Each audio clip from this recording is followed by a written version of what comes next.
To become an entrepreneur and start their own business? Raise your hand. Not many. Not many. Who here wants to climb the corporate ladder like I did and get screwed when they're 29 and lose all their money? Raise your hand. Yeah, so what I'm going to do is, I'm not here to, where's Joseph? Is Joseph? There he is. I'm not here to talk about the Romans because they're pretty slack. They got their asses kicked. So I want to talk about things that pretty much entrepreneurialism and tell my story. Now what it is, I got till about 3:05. So I'm pretty much just going to cut to the chase and just talk about my own story of entrepreneurial success. Now, the thing is, be it you're going off to work or you want to start your own business or, like, you just want to go and travel, don't you? Oh, yeah. Where do you want to go? You like Thailand or? Where do you want to go? Yeah, this guy wants to go to Southeast Asia. So while we're off at work, he's going to be partying in Southeast Asia. So good for you. So what I'm going to talk about today is really, look, telling you my story very quickly, talking a bit about Food Bank, which is the Enactors project, but really, I just want to tell you a few of the mistakes that I made, so you didn't go through your life and stuff it up like I did. Make sense? So here, raise your hand if you don't want to stuff up your life like I did. Yeah, that's it. Now we get some enthusiasm. So, back to the presentation. What did you say? No idea. Right, so here I am. I'm here to talk about from the kitten to the tiger or lion. I don't know. Tiger, yeah, from here to him. That's what we're going to talk about today. I don't know. No, that was him. That's a before and after. Seriously, yeah, no, that's not. Yeah, anyway, so I want to talk about this.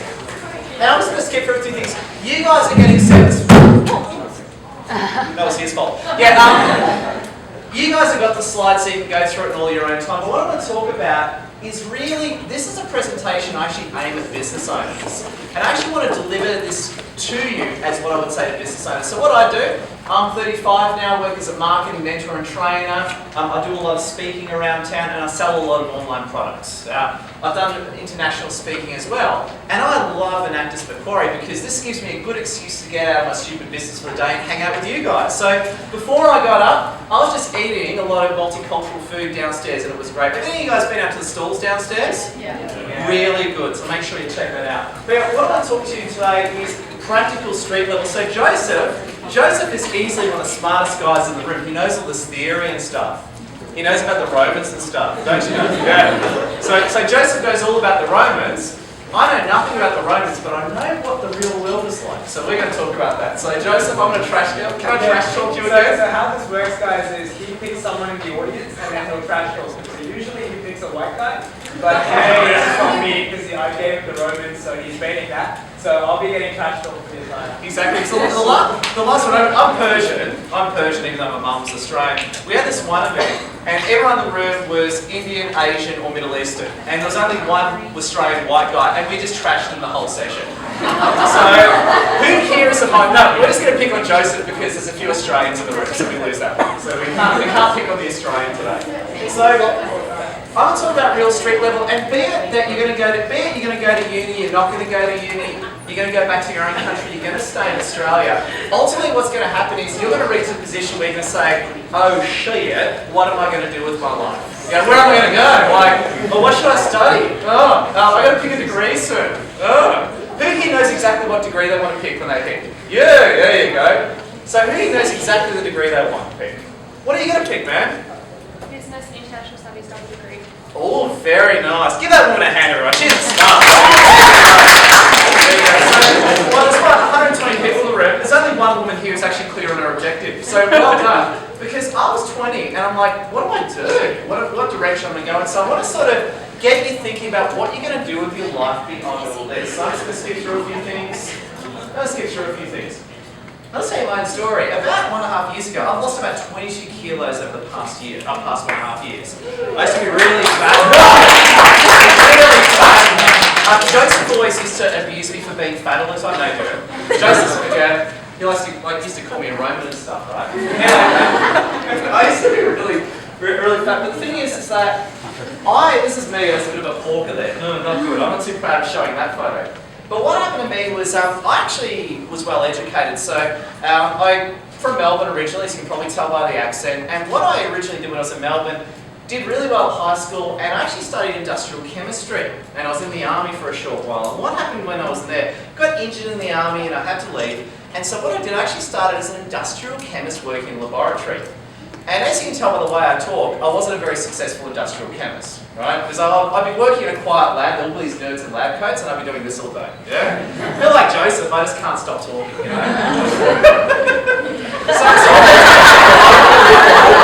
So what they did was, they fired me.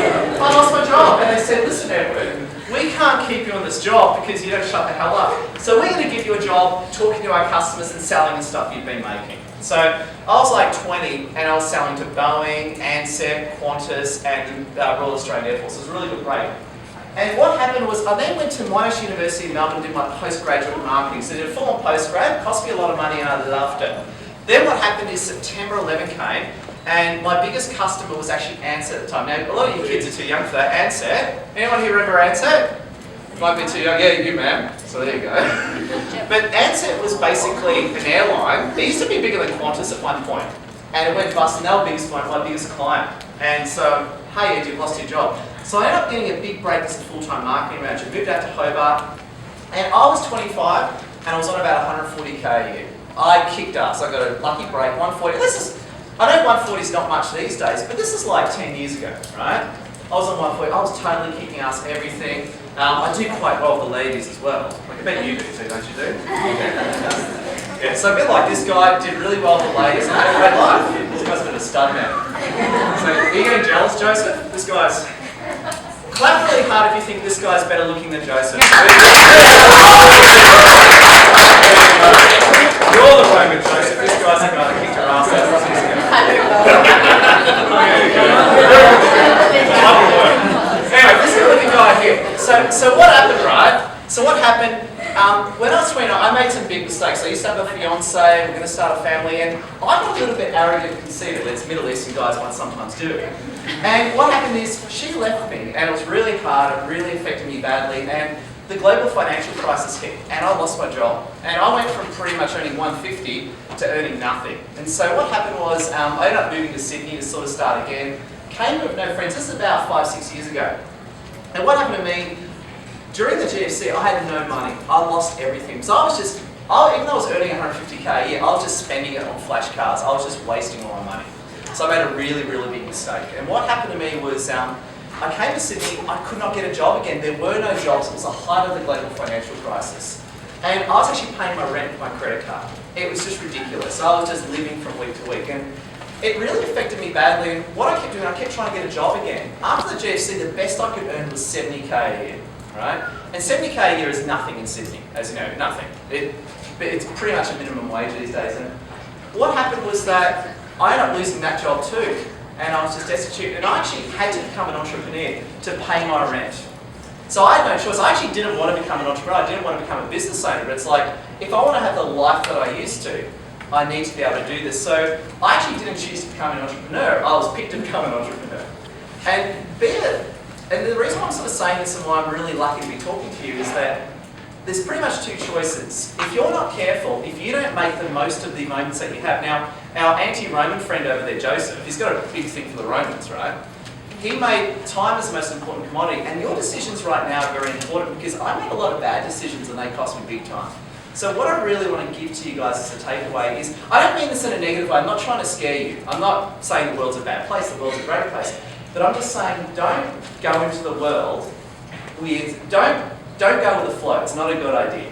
I went with the flow and I ended up losing everything, lost my fiance and everything. You want to go into the world having a fair idea like that. Awesome woman over in the back who knows exactly what she's wanted to do. Take my hat off to you. What's your name, ma'am? Jade.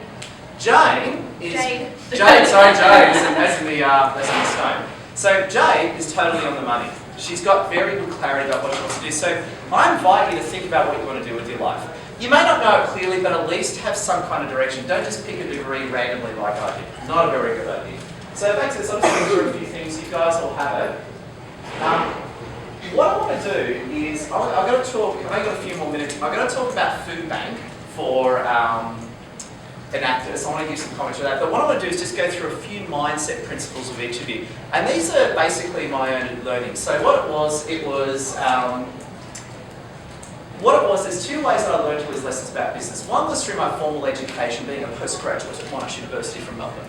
The other one was also doing on the street, but I've worked with thousands of business owners across Sydney. So these days I've got a 6-figure marketing consultancy, and I work with over 1,000 people now. So I've seen people from all walks of life. I've seen the majority of my personal clients are women, 80% female, because hands up to the ladies, like thumbs up to the ladies, women are the most likely to become entrepreneurs and start their own business. In fact, give yourselves a hand, ladies. Sorry, man, we all suck, right? So the women these days, women win this one because it's actually the women now, 2/3 of them, 2/3 of new businesses are started by women. So it's very, very good. Here are some of my lessons that I learned. This is how I turned my life around. Now, you guys are starting out, you're not in the position I was, but I hope you can take something very useful out of it. Here's a few things. Always be a helpful player. Always be a contributor. Now, one thing I love about Joseph David, besides him hating the Romans, right? Joseph is very much driven by contribution. He's out there helping everyone. And if you consider Enactus as well, Enactus is a very important student body that is all about helping other people. Now, you're actually helping people from a very selfish motive, because the more people you help is the more friends you make and the more money you end up making. So keep that in mind. If you want to be the most, liked and the person with the best car, help lots of people. It usually works quite well. The other thing is spend at least 30-60 minutes a day digesting some positive material. Okay, the world's, there's a lot of negativity out there. You want to deliberately put some positivity into your mind.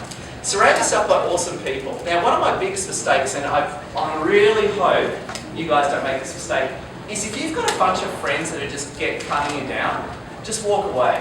Okay, so in fact, put up your hand if one of your friends is surrounded by a bunch of bad people. Yeah, there you go.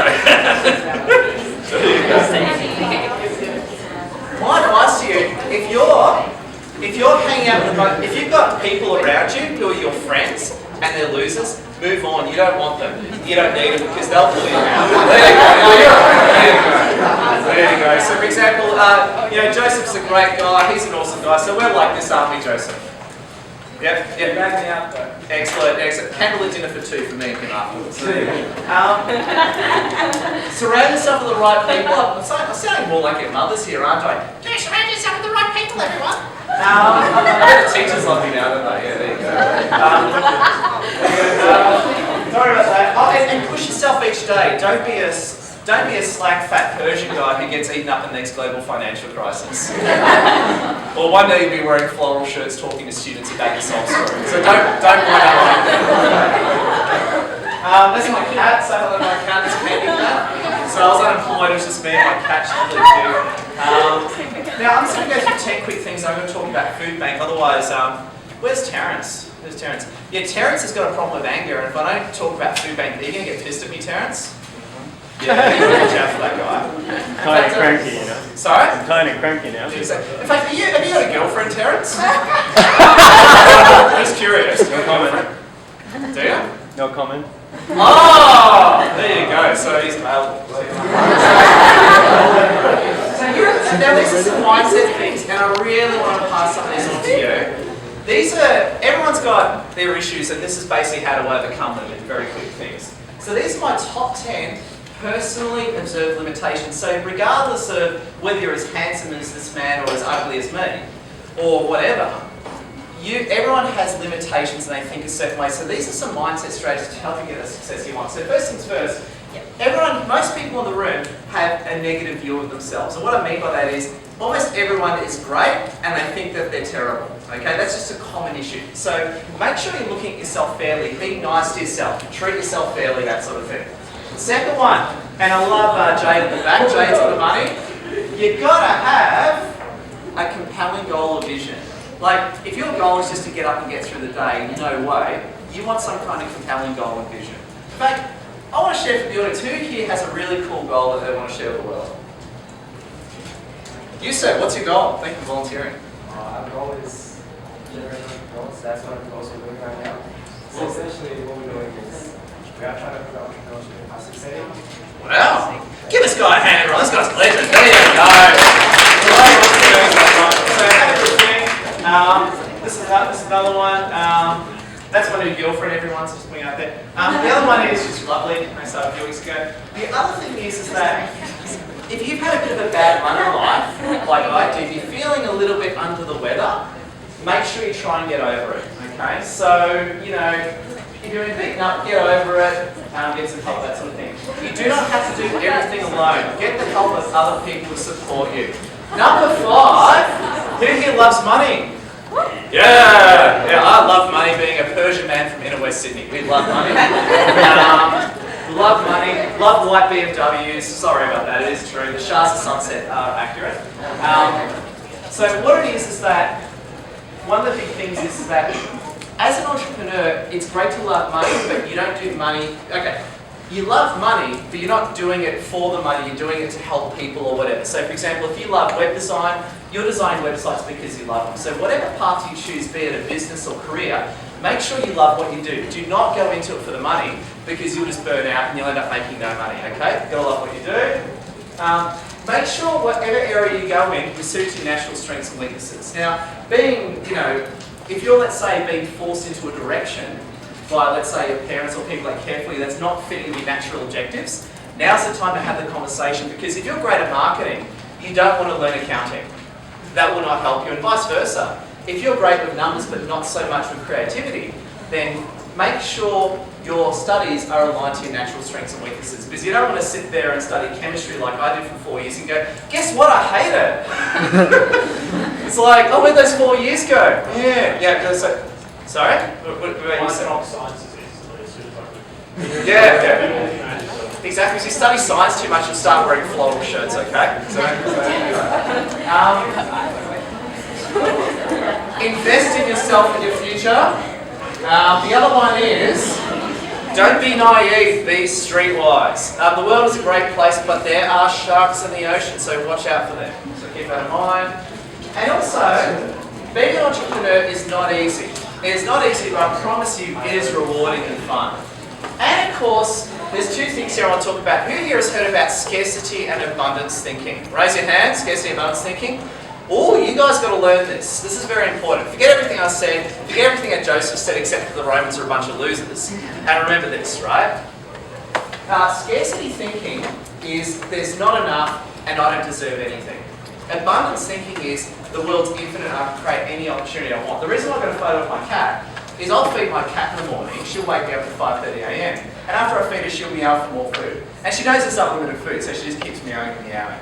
So the basis of capitalism is an abundance mentality, is that there's always more, okay? So don't be driven by lack like I was. Now, good way to develop your entrepreneurialism, this guy, Jim Rohn, Napoleon Hill, Eckhart Tolle, just YouTube him, and you can learn amazing things about entrepreneurialism. And this is not just to start a business. This could just be for your own life to help you get clear on what you want to do with it, okay? So actually, Joseph, I'll do the food bank stuff now. Done. All right, I'm just going to spend a few minutes on food bank. Any questions about mindset or anything before I start talking food bank? Anyone remember what I said? Good, you've all forgotten it. That's great.